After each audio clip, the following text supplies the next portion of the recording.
Andhra style பருப்பு பொடியை வந்து இதை மாதிரி செஞ்சு பாருங்கள். நல்ல சூடு சாதத்தில் இந்த பருப்பு பொடியும் நெய்யும் போட்டு பிசைஞ்சு சாப்பிடும்போது டேஸ்ட் ரொம்ப நல்லாயிருக்கும். இட்லி தோசைக்கு தொட்டு சாப்பிட்றதுக்கும் இந்த பொடி நல்லாயிருக்கும். அதேமாரி இந்த பொடியை வந்து 2-3 மாதம் வரைக்கும் கெடாமல் ஏர்டைட் கண்டெய்னரில் போட்டு வச்சிங்கன்னா அப்படியே இருக்கும். இது எப்படி செய்யலான்னு பார்ப்போம். ஃபஸ்ட்டு கடாயில் வந்து 1 கப்பு துவரம் பருப்பு சேர்த்துடலாம். துவரம் பருப்பை சேர்த்துட்டு ஃப்ளேமை நல்லா லோவில் வச்சுட்டு இதை நல்லா வறுத்தரலாம். நல்ல வாசனை வர ஆரம்பிக்கும், கலரும் மாற ஆரம்பிக்கும். அந்த அளவுக்கு வந்து பருப்பை வறுத்துக்கணும். ஒரு 4-5 நிமிஷம் ஆகும் இது வறுபட்டு வரதுக்கு. இப்போ வந்து நல்லா கலர் மாற ஆரம்பிச்சிடுது, நல்ல பருப்பு வாசனையும் வர ஆரம்பிச்சிடுது. இந்த டைமில் இந்த பருப்பை வந்து நம்ம தனியாக எடுத்து வச்சிடலாம்.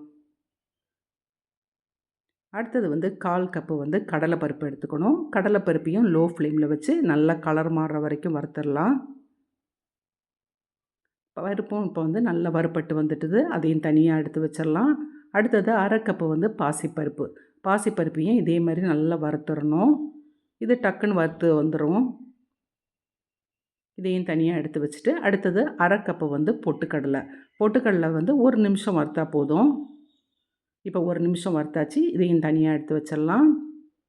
அடுத்தது 1/2 டீஸ்பூன் ஜீரகம். இதுக்கு கூட ஒரு 2-3 கொத்து கருவேப்பிலையும் சேர்த்துடலாம். கருவேப்பிலையை வந்து நல்லா கழுவிட்டு தொடச்சி சேர்த்துடலாம்.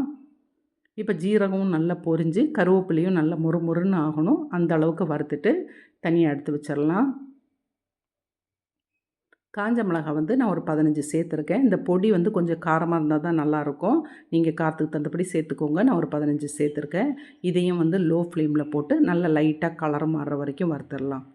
இப்போ மிளகாய் லைட்டாக கலர் மாற ஆரம்பிச்சிடுது. இந்த டைமில் எடுத்து வச்சிடலாம். அடுத்தது 1/2 டீஸ்பூன் வந்து பெருங்காய பொடி, கல் உப்பு தேவையான அளவு சேர்த்துக்கோங்க. பெருங்காய பொடியும் நல்லா பொரிஞ்சு வர வரைக்கும் லோ ஃப்ளேமில் வச்சு இதை மாதிரி நல்லா வறுத்துட்டு இதையும் தனியாக எடுத்து வச்சிடலாம். இப்போ ஒரு 1/2 டீஸ்பூன் எண்ணெய் சேர்த்துட்டு ஒரு 10 பல் பூண்டை வந்து 2ஆக வெட்டி சேர்த்துருக்கேன். பூண்டை வெறும் சட்டியில் போட்டு அது வந்து ஒட்டி பிடிக்கும். அதனால் கொஞ்சமாக எண்ணெய் சேர்த்துட்டு இந்த பூண்டும் வந்து நல்லா ப்ரௌன் ஆகிற வரைக்கும் நல்லா வறுத்துடலாம். வறுத்துட்டு தனியாக எடுத்து வச்சுட்டு இதெல்லாம் நல்லா ஆறின பிறகு மிக்ஸி ஜாரில் வந்து ஃபஸ்ட்டு வந்து மிளகாய் வத்தலை போட்டு நல்லா பொடிச்சிட்டு பருப்பெல்லாம் சேர்த்து எந்த அளவுக்கு உங்களுக்கு பவுடராக வேணுமோ அந்த அளவுக்கு பொடிச்சு எடுத்துருங்க. இப்போ பருப்பு பொடி ரெடி.